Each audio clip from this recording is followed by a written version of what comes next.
I'm WG, and ever since the start of the season, and especially with the latest update that now allows you to farm seasonal save data in the Zero system, the question is, what is better? Where do you farm the best decks? Is it the Zero system or is it the Lab Zero?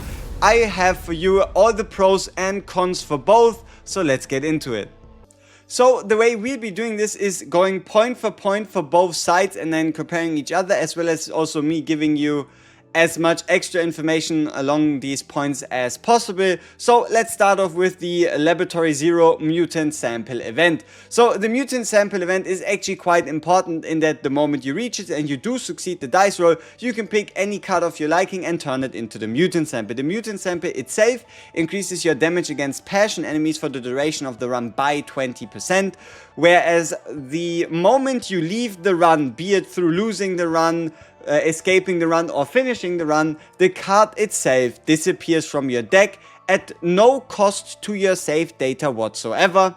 Whereas in comparison in the Zero system, only the blue pot itself has an event that is an equivalent of this, and that is the event where the guy offers you a hunk of meat, which would also make a Zero save data remove. None of the other planets have any similar Zero save data removal events, and the reason why this is so important is right here. Let's quickly and briefly review how removes work. So your first removal of your standard 8 character cards costs you 20, your second 30, your third costs you 50, and your fourth costs you 70 points, meaning that the totals for removing 2 cards is 50, for 3 cards, which is removing all 3 basics of your characters in most cases already, is 100, and if you want to remove all 4, that is 170. The only other thing you need to know is the concept of card conversion. If you take a character's exclusive, one of their 8, and you convert it into a neutral card and then remove the neutral card, you save yourself 10 points. That's all you need to know. So, now that you know that, let's quickly talk about this right here. So apparently, even seeable through developer notes and upgrades and patches and whatever, somehow, through some way, in Laboratory Zero, the chance in general to get an epiphany seems to be slightly lower than the chance to gain one in the Zero system, but we don't have any confirmed data on that. It's just experience from a bunch of players in a bunch of runs during both game modes. But that's why it's so tiny. Now this is important. Max save data tier. The maximum save data tier, especially starting from difficulty 8, you can find in Laboratory Zero is 14, meaning 15 on Nightmare or 170 save data cap. Whereas the maximum tier you'll be able to find in the Zero system is only 120, or on Nightmare tier 13, meaning 150. So there's a 20-point difference in what you can save on a Laboratory Zero versus Zero system run, should you play on the highest difficulties. Then now the biggest selling point for the Zero system is the copy event. The copy event during a Zero system, every single planet has it. It is a rare event, it doesn't have any extra variances of it, and at the end of the day you have like a 95 to 97% chance to encounter this during your runs, and it is always a select whatever card you want to copy, but you cannot pick a forbidden card. So that is the Zero system. That is by far the biggest selling point, and that is also by far the biggest gripe people have with the Laboratory Zero, and that is the copy event itself is hard to find. Maybe you find it in like half your runs, maybe 60, maybe 70% of your runs. If you want a tip on how you can increase your chances of finding the copy event, then number 1, you want to make sure that you do not take the forbidden tunnel in the interior, meaning after beating the first boss, because the only thing you get out of this is 100 credits, a neutral card, and a epiphany, and then that can not only change your path, but also take away from question marks. And then number 2, there might actually be a visual cue to telling where the heart of the ore vein is. Let me show you what I mean. So what I found and what I need your help proving is that the design of the question mark stage tells you what kind of event you're most likely to encounter. The same way that you can, based on the icon of the enemy, can either tell which monster you're about to fight, at least which faction if it's a normal battle, or which elite you're about to fight if it's an elite battle. The same way the look of the stage can give you an idea of which event you're about to encounter. So take a look at these like, purple crystals, you could say even purple ore, right? The way it looks right here and the like. And then we hit ourselves the Heart of the Ore Vein event. So this is a bit more speculation, but what I like to do to increase my chances of finding is going to stages that have these like purple accents, these purple things, rather than stages like these ones in the middle. Do let me know down in the comments below if you've noticed that as well, and also pay attention to it in your next runs, and let me know down in the comments below if you actually do find it there, because that would be quite important. So, and when you then finally find that copy event, not only is it usually the normal event, which gives you only the 1 in 3 rare card copy, meaning that the only benefit is if you had, normal rarity neutral cards like Rally, they cannot be copied there. But in general, it's kind of like a copy the same way you were to copy a card from a boss. You need to hit another 1 in 3 chance to keep your 4 copy of 3 total copy dreams alive.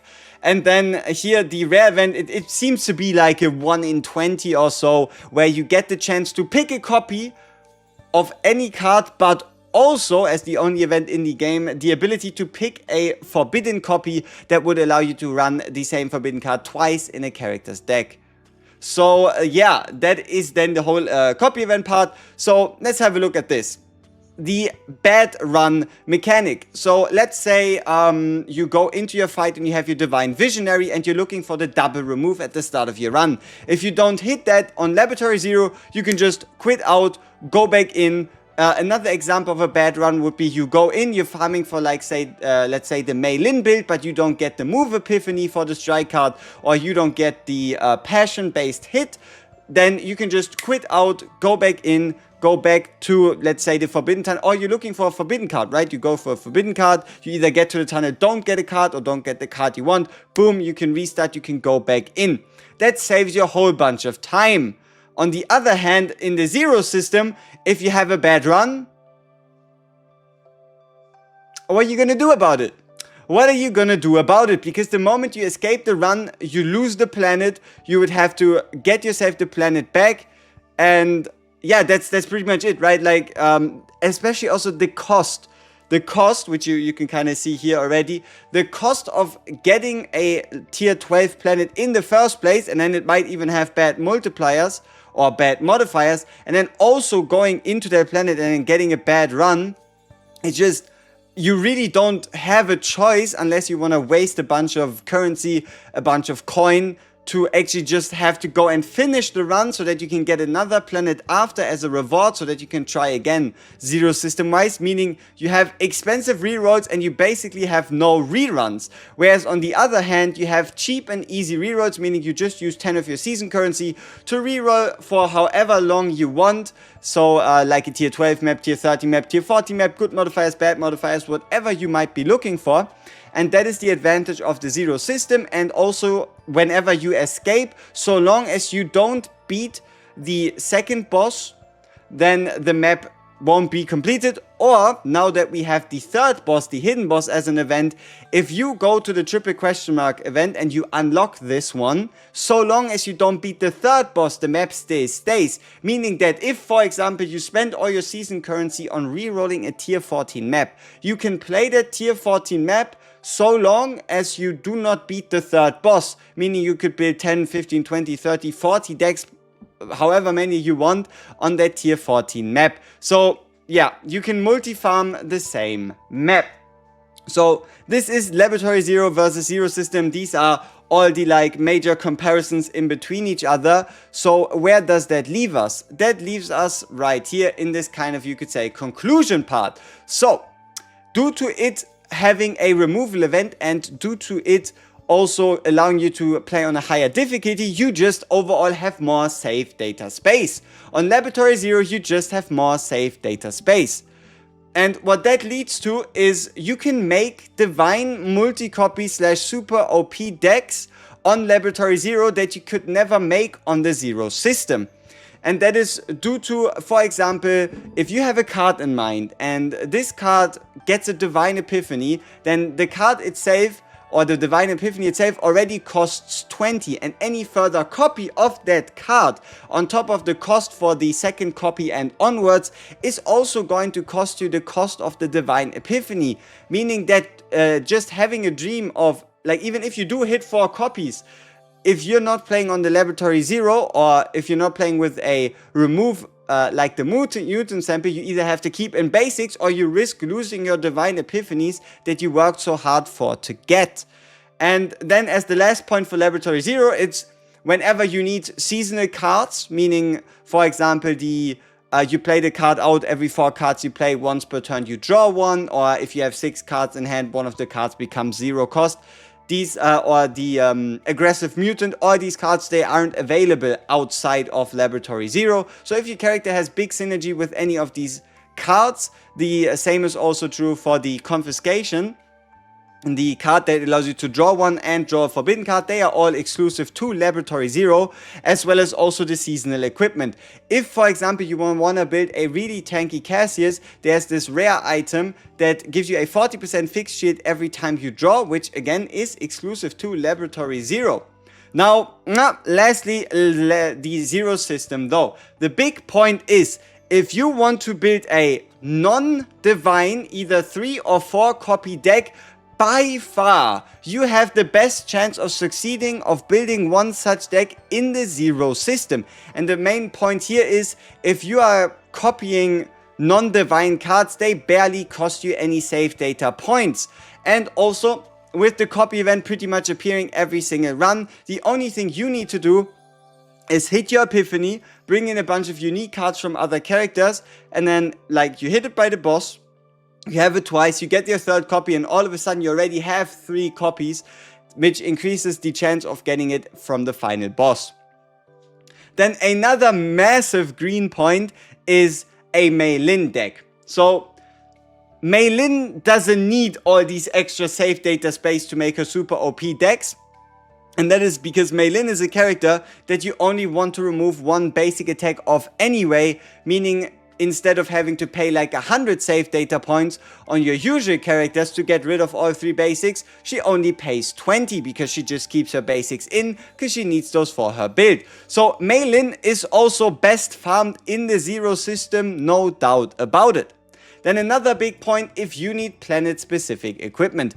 A good example would be currently the leadership of the leaderboard of the Great Rift. The Great Rift has an item, and that item is exclusive to Blue Pot, so you can only get it if you play a Blue Pot featuring whatever character you want to bring in there. And what the item does, simply speaking, is you play an attack card where you reduce your HP and you get a shield. That helps you gaining points in 2 ways. Number 1, you reduce your HP, meaning you can heal it up, gaining points for healing. And number 2, it builds you a shield, meaning that you are able to block the enemy's attacks. And if you block him or perfect block him, you get rewards for damage blocked by using shields. And then also a gigantic argument for the Zero system, now that you can get seasonal data from the Zero system, is the Spirit Keyfox card. This is by far the strongest card in the game in terms of utility and with who you can use it and which kind of cracked out combos you can come up with. And that is because this card, what it says is for 1 AP, it turns itself into a copy of whatever card you desire, while also staying that way for the whole duration of the fight, unless you copy obviously an exhaust card, and you also draw the card you are copying. So what you can think of for this one is, for example, you saw the Shizuru deck, right? The Shizuru deck where you stack the +2 hits and a +60% damage. With this one, you can get an additional +2 hits or an additional +60% damage that you could rotate through, massively increasing your damage scaling. So yeah, Spirit Keyfox card, in my opinion, also the reason why monster cards themselves cost 80 points, because this card would be too strong if they were any cheaper. So I feel like to balance monster cards, the devs probably will have to assign separate point values per card rather than as a card type as a whole. But hey, we'll have to see how they handle it. And yeah, as you can see, we're pretty much in rambling mode. So I hope I was able to make clear for you which works where. And I hope you were able to make your decision on what you want to farm. Me personally, though, I'll stick with the Laboratory Zero unless I want to go for like a quick 3 or 4 copy deck of a character, or if I need the Spirit Key Fox. Laboratory Zero, it's just more solid, more considerate of your time, and just I'm really just hunting good divine decks at this point, because they're shiny, right? All right, peace.